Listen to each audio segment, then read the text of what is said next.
Alors, écoutez, un enthousiasme pour la santé des seniors. Écoutez. Proches et qui nous regardent ce matin, vous êtes globalement en meilleure santé que les personnes qui avaient 60 ans il y a 10 ou 20 ans. Pour mieux comprendre, on en parle ce matin avec Éric Boulanger. Bonjour et merci d'être avec nous, Éric Boulanger. Vous êtes professeur de médecine et biologie du vieillissement au CHU de Lille.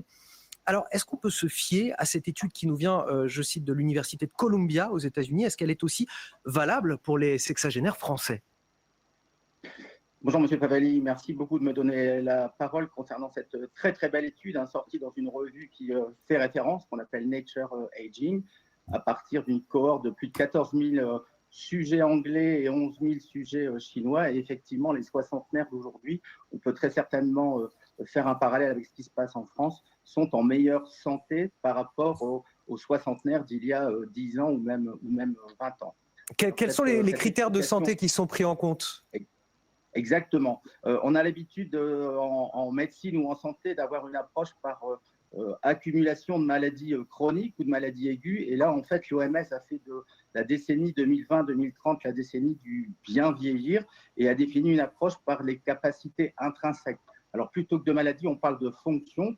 Et en fait, cette étude qui se base sur ces deux grosses cohortes étudie la fonction des personnes, à savoir les fonctions cognitives, à savoir les fonctions de mobilité, la nutrition, l'audition, la vision, plutôt que l'accumulation de maladies. Et la réponse est très claire. En termes de fonctions, les soixantenaires d'aujourd'hui ont de bien meilleures fonctions que les soixantenaires il y a 10 ans ou 20 ans. Donc, en gros, le 60 ans, c'est le nouveau 50 aujourd'hui. Comment on explique l'amélioration de ces critères de santé chez les sexagénaires aujourd'hui? Alors, il y a le baby-boom, il y a aussi l'assurance maladie en France et dans de nombreux pays, l'accès à la santé qui est quand même meilleur, qui reste encore quasiment gratuit dans un certain nombre de pays, toutes les technologies de santé, et aussi les boomers qui, a priori, selon cette étude et d'autres, ne se laissent pas faire.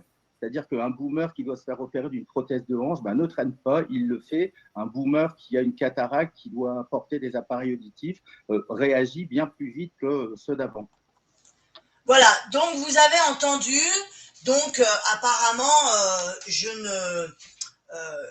ne veux pas dénigrer les statistiques qui ont été faites, mais donc vous avez entendu que les seniors sont en meilleure santé qu'il y a 10 ans. Oui, évidemment, moi je vois l'âge que j'ai aujourd'hui, je fais du sport, j'apprends l'anglais, enfin je suis vraiment en bonne santé. Mais lui, je ne sais pas si vous avez entendu, mais lui, ce qu'il dit, c'est que les seniors qui ne se laissent pas faire parce que dès qu'ils ont une opération, ils vont se faire opérer, moi je n'appelle pas ça être en bonne santé. À partir du moment où vous allez vous faire opérer d'une hanche, moi j'ai encore mes hanches naturelles, et pourtant je les ai quand même assez malmenées mes hanches, mais je les ai encore. J'en connais plein autour de moi qui ont été opérés, donc des hanches, des genoux. Vous allez dans les EHPAD, vous avez énormément de personnes âgées qui sont vraiment malades, entre l'Alzheimer, Parkinson, le diabète, le cholestérol. Enfin, moi, j'appelle pas ça être en bonne santé, quoi. Si parce que les seniors, ils réagissent tout de suite et ils vont se faire opérer, on appelle ça être en bonne santé, je crois qu'on a une divergence d'opinion par rapport à la santé. Dites-moi ce que vous en pensez en dessous de la vidéo.